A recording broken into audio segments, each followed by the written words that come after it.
Assalamualaikum warahmatullahi wabarakatuh. Perkenalkan nama saya Gunis Kidutan, MC 1021217 dari kelas R12. Kali ini saya akan menjelaskan tentang pengertian rekonsiliasi.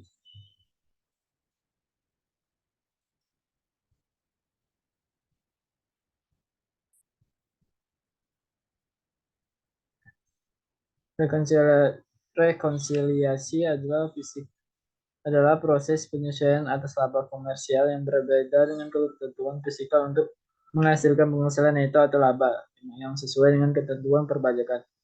Dengan dilakukannya proses rekonsiliasi fisikal, maka wajib pajak tidak perlu membuat pembukuan ganda, melainkan cukup membuat satu pembukuan yang berdasarkan SAK. Setelah itu dibuat rekonsiliasi fiskal untuk mendapatkan laba fiskal yang akan digunakan sebagai dasar perhitungan PPh. Penyebab ternyata rekonsiliasi fiskal yaitu karena adanya perbedaan antara standar akuntansi keuangan SAK. Yang kedua karena ada penghasilan tertentu yang bukan jadi objek pajak atau telah dikenakan PPh bersifat final.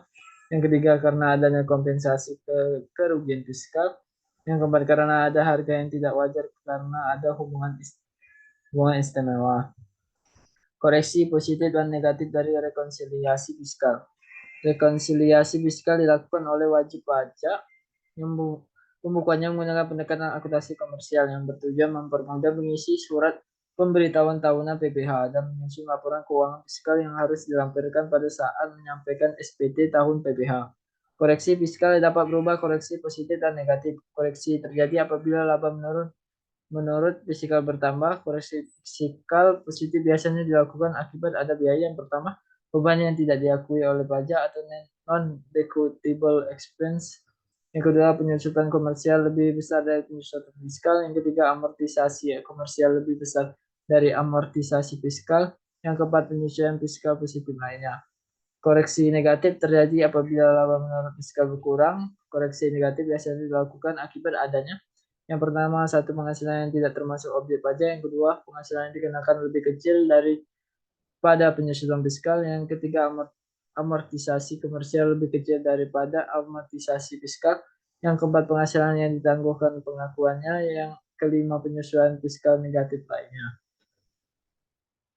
Setelah itu perhitungan pajak penghasilannya, lapisan penghasilan kena pajak yaitu kurang dari 55 juta tarif pajak 0%. 25 juta 90, 10%. Tarif ini PPh pasal 17 untuk WP orang pribadi dalam negeri. Tarif WP badan dalam negeri atau dan BUT yaitu kurang dari 50 juta.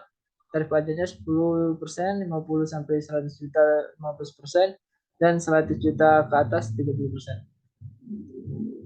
Kredit pajak tahunan berjalan yaitu yang pertama kredit pajak dalam negeri untuk wajib pajak orang pribadi. Kredit pajak dalam negeri dapat terdiri dari PPh yang dipotong atau pihak lain mengikuti PPh 21, 22, dan 23. Sementara itu untuk wajib pajak badan kredit pajak dalam negerinya dapat terdiri dari PPh 22 atau 23 dan untuk wajib pajak badan BUT dari PPh 26 dan ayat 5. Nah, kedua, kredit pajak luar negeri, pajak yang bayar terutang atas penghasilan dari luar negeri yang dapat dikreditkan di Indonesia. PPh 24. Pengkreditan PPh 24 dilakukan di tahun pajak yang saat digabungkan penghasilan tersebut, namun kerugian di luar negeri tidak boleh digabungkan. Yang ketiga, PPh yang dibayar sendiri, yaitu pembayaran pajak yang dilakukan oleh wajib pajak sendiri merupakan angsuran PPh 25 yang dibayar setiap bulan atau fiskal luar negeri. Kurang lebih bayar sesuai dengan peraturan pajak serta pencatatan dan penyajiannya. Apabila untuk suatu tahun pajak kredit pajak kurang dari PPh terutang, maka timbul PPh yang kurang bayar sebesar selisihnya. PPh kurang bayar tersebut harus dilunasi selama-lamanya tanggal 25 bulan ketiga setelah tahun pajak berakhir.